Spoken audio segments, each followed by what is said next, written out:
L-1979 kienet is-sena li Malta kisbet il-Ħelsien, jum importanti u l-spikka aktar minn oħrajn. Iżda jekk naraw x'kien għaddej f'dik is-sena storika, insibu qatta ġrajiet li jew serqu l-aħbarijiet dakinhar jew li l-effett tagħhom għadu magħna sal-lum.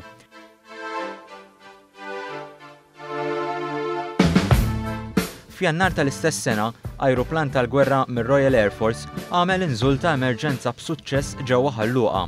U mill-ajru għal-baħar hekk kif f'Jannar tal-istess sena twaqfet il-kumpanija tal-Gozo Channel. Il-vapur Black Pearl li rnexxielu jeħlisa mill-arqa aktar minn darba sab ix-xorti u nxtara mill-kumpanija Vella Brothers għal 1700 sterlina biex sallum għadna ngawduh f'taxbiex. Intant inċident mhux tas-soltu kien meta l-pulizija ħarku lill-kundutturi tal-karozzi tal-linja li nstabu jaħdmu l-venda taħt l-età ta' 16-il sena. Immedjatament is-sidien kienu ħarġu fuq strajk għax qalu li ma setgħux jaħdmu mingħajr kundutturi. Eventwalment is-sidien kellhom jidħlu lura għax-xogħol.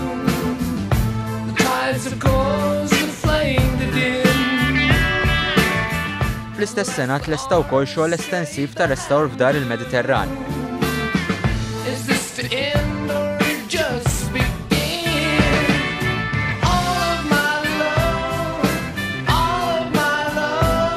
Marzu mbena razzett tal-majjali f'Kemuna. Dan wara li l-marda tal-African Swine Fever erdet il-popolazzjoni tal-majjali f'Malta. Sptar ta' tfal fil-Pjetà issemma l-Kerin Grek, it-tfajla li fl-età ta' 15 inqatlet bitra bomba. Is-sena 1979 ratu koll il-bidu tat-telefons fid-djar. Kien żmien differenti li iżda jibqa' nfakkar għal uħud mill-ikbar kisbiet ta' Malta li sawru l-identità tagħna l-koll.